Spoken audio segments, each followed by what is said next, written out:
നമസ്കാരം, ഫുഡ് സ്റ്റോറിയിലേക്ക് ഏവർക്കും സ്വാഗതം. പോർച്ചുഗലിന്റെ എക്കാലത്തെയും മികച്ച കളിക്കാരിൽ ഒരാളായിരുന്നു ലൂയിസ് ഫിഗോ. 1995-ൽ ബാർസയിൽ ചേർന്ന അദ്ദേഹം ടീമിനു വേണ്ടി മികച്ച പ്രകടനമാണ് പുറത്തെടുത്തത്. എന്നാൽ ബാഴ്സ ആരാധകർ എന്തുകൊണ്ടാണ് ലൂയിസ് ഫിഗോയെ ഇത്രയേറെ വെറുക്കുന്നത്? പോർച്ചുഗീസ് ക്ലബ്ബായ സ്പോർട്ടിങ്ങിൽ നിന്നും 1995-ൽ ഫിഗോ ബാർസയിലെത്തുന്നത്. 1994-95 സീസണുകളിൽ വളരെ മോശം പ്രകടനം നടത്തിയിരുന്ന ബാർസയ്ക്ക് ലൂയിസ് ഫിഗോയുടെ വരവ് വലിയൊരു കരുത്തായി. തുടർച്ചയായി 2 തവണ ലാലിഗ കിരീടങ്ങളും 1997-ൽ യുവേഫ സൂപ്പർ കപ്പും അദ്ദേഹം ബാർസയ്ക്കായി നേടിക്കൊടുത്തു. ഫിഗോയുടെ ഡ്രിബ്ലിംഗ് മികവ് അന്നത്തെ ഫുട്ബോൾ ആരാധകർക്ക് തികച്ചും അത്ഭുതപ്പെടുത്തുന്ന കാഴ്ച തന്നെയായിരുന്നു. ഫിഗോയുടെ കഴിവുകളിൽ ആകർഷിച്ച അന്നത്തെ റിയൽ മാഡ്രിഡ് എക്സിക്യൂട്ടീവായ ഫ്ലോറന്റീനോ പെരസ് അദ്ദേഹത്തെ ടീമിലെത്തിക്കാൻ ശ്രമങ്ങൾ ആരംഭിച്ചു. പെരസിന്റെ യഥാർത്ഥ ഉദ്ദേശം 2000-ലെ പ്രസിഡന്റ് ഇലക്ഷനിൽ ജയിക്കുക എന്നതായിരുന്നു. കാരണം 1995-ൽ നടന്ന പ്രസിഡന്റ് ഇലക്ഷനിൽ വെറും 698 വോട്ടുകൾക്കാണ് അദ്ദേഹത്തിന് പ്രസിഡന്റ് സ്ഥാനം നഷ്ടമായത്. ഇക്കുറി വ്യത്യസ്തമായി എന്തെങ്കിലും ചെയ്താൽ മാത്രമേ പെരസിന് പ്രസിഡന്റ് ആകാനാവൂ. അതുകൊണ്ടുതന്നെ റിയൽ മാഡ്രിഡ് ആരാധകർ ടീമിൽ എത്തിക്കാൻ ആവശ്യപ്പെട്ടിരുന്ന ലൂയിസ് ഫിഗോയെ അദ്ദേഹം കോൺടാക്ട് ചെയ്തു.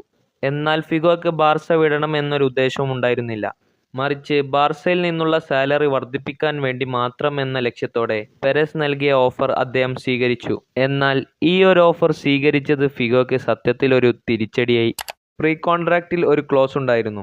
അത് ഇങ്ങനെയാണ്: പെരസ് പ്രസിഡന്റ് ആവുകയാണെങ്കിൽ ഫിഗോ തീർച്ചയായും സൈൻ ചെയ്തിരിക്കണം എന്നായിരുന്നു.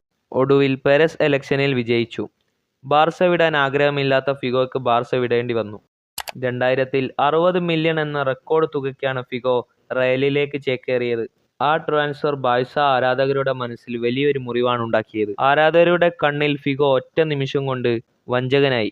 ഫിഗോയുടെ ഈ ഒരു നീക്കം അവർ ഒരിക്കലും ക്ഷമിച്ചില്ല. 2 വർഷത്തിനു ശേഷം ക്യാമ്പ് നൗവിൽ നടന്ന എൽ ക്ലാസിക്കോയിൽ ഫിഗോക്കെതിരെയുള്ള ബാഴ്സ ആരാധകരുടെ വഞ്ചകൻ എന്ന ബാനറുകൾ പൊങ്ങി. പന്നിത്തല ഉൾപ്പെടെയുള്ള നിരവധി വസ്തുക്കളാണ് അവർ ഫിഗോയ്ക്ക് നേരെ എറിഞ്ഞത്.